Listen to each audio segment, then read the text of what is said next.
beautiful friends, my name is Anna. Welcome back to my kitchen. Today we're making Italian Easter bread, also known as Pane di Pasqua.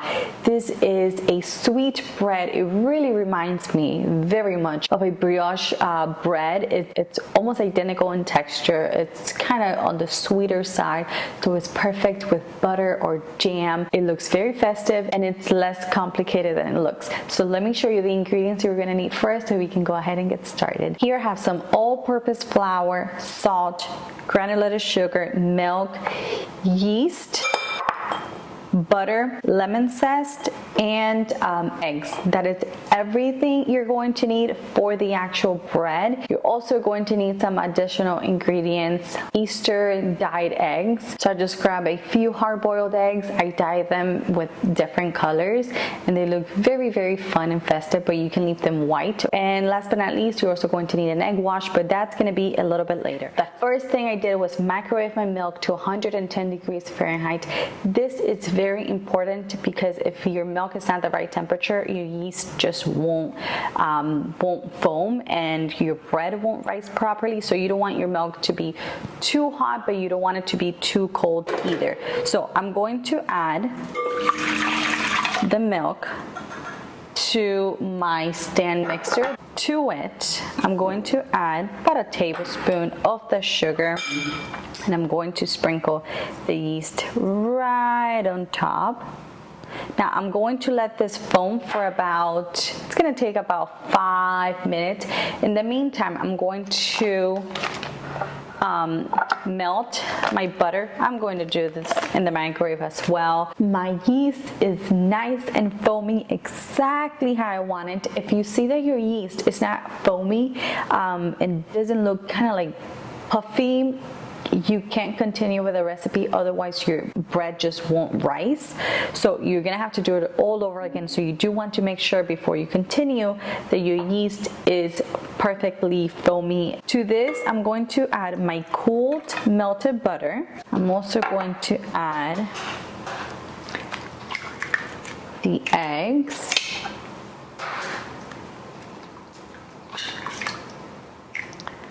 Going to add the zest of about half a lemon. You can also use oranges. I'm going to add the sugar. Now I'm going to give this a quick mix. Well, let me mix the flour and salt a little bit first. So that's also mixed. And now to this, I want to mix it by hand, so everything kind of gets going. Okay, this is looking wonderful. Now, going to add the flour. I did reserve half a cup of flour. I have it here because sometimes you need more flour than other times. Sometimes you need more flour, sometimes you need less. So it's better to start with less flour and add a little bit at a time as you need it, because if you add too much flour from the start, you're gonna have a very dense bread and it's not gonna be good. I'm going to mix this on medium-low just until it comes together. Once it comes together, I'm going to bring the speed up to medium and I'm going to mix it for, I would say 3-4 minutes, just until the dough forms. It's nice and smooth. It's been a minute and I can see that my dough, it's a little too sticky, so it definitely needs more flour. So I'm just going to add the rest of the flour. Like I said, sometimes it needs it, sometimes it doesn't. Okay. The dough is looking beautiful. As you can see, it is kind of sticky. It shouldn't be too sticky, but it will definitely be very tacky. So I'm going to add a sprinkle of flouring to my clean surface. Okay. I'm going to remove the dough from our bowl. I'm using this bench scraper. It works beautifully. I'm going to add a little more flour to the top. And I'm just gonna knead this for a few seconds with my hand. It is a beautiful, look how soft. It is just an amazingly beautiful dough. It's very soft. Here I have an oiled bowl. I'm going to transfer my beautiful dough right in there. I'm going to brush the top with a little bit of that remaining oil, just so it doesn't form a weird crust or anything. We cover our bowl with some plastic wrap.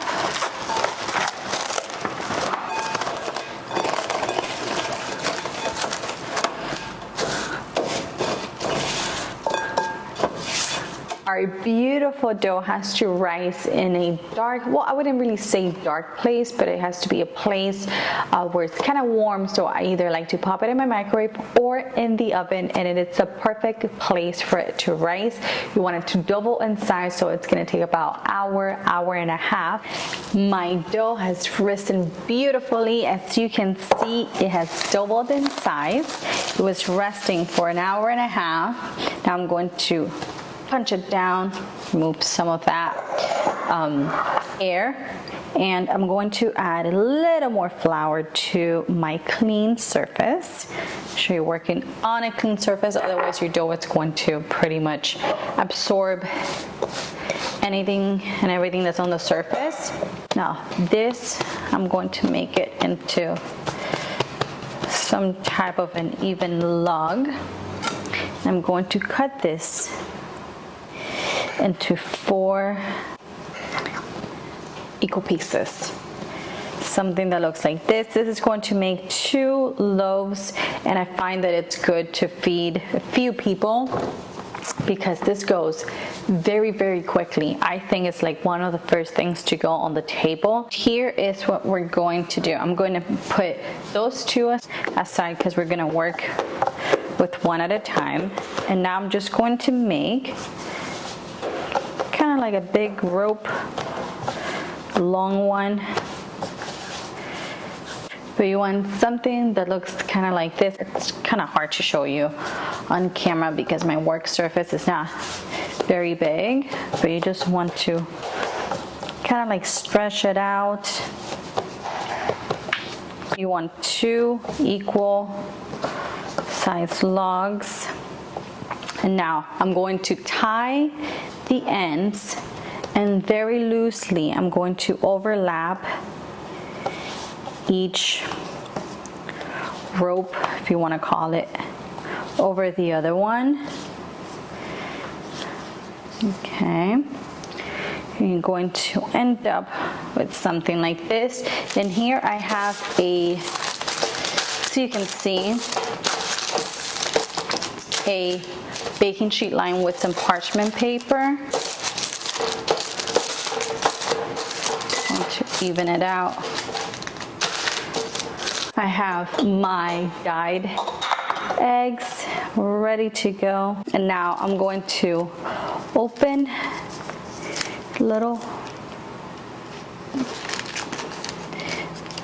So you want to nestle in the egg just like so. As it rises, the bread is going to cover a little bit more.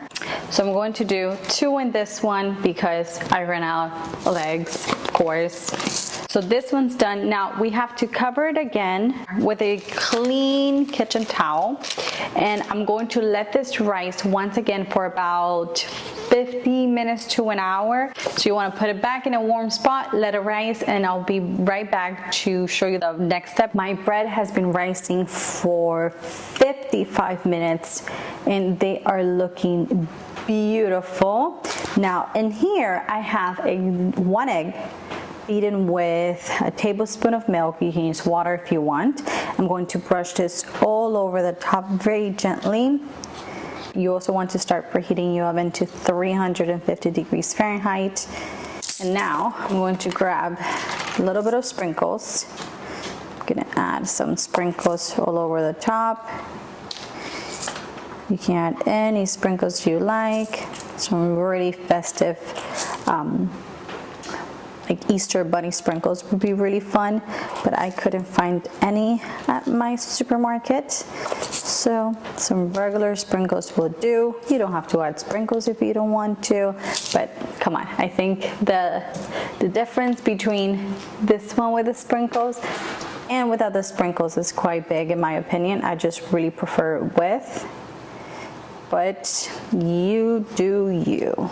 My oven's already preheated, so these are going to go in for about 30 minutes or until they're nice and golden brown all around. You do want to make sure that you rotate your pan halfway through the baking process. That way, obviously, it all bakes evenly. My bread baked for 25 minutes, so you're gonna let it bake for about 25 to 30 minutes, depending on how hot your oven gets. I want you to tell me that this doesn't look absolutely beautiful. So you can see I have both lobes. This is the one I'm going to take a picture of. So I'm going to break into this one. I do want to cut a little piece right here. I did remove it from the oven and I've been letting it just stand for it's been like 10 minutes. You don't want to cut into it as soon as it comes out of the oven. Wow, I want you to see, it is so fluffy, it's so soft.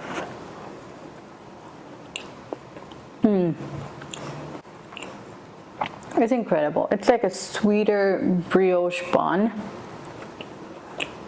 Really buttery, really soft, slightly sweet. Perfect with butter, jelly. Before I eat another piece, I'm telling you, look at this. I've eaten like a quarter of the bread already. That's why you need to make 2 loaves, because they will just go so quickly. You can just eat them and eat it non-stop. So that being said, I hope you guys enjoy this recipe. I hope you try it. I hope you give me a thumbs up, subscribe to the channel, turn on your notification bell so it notifies you every time I post a video. I hope you will have a beautiful, blessed Easter, and I'll see you in the next one. Bye-bye.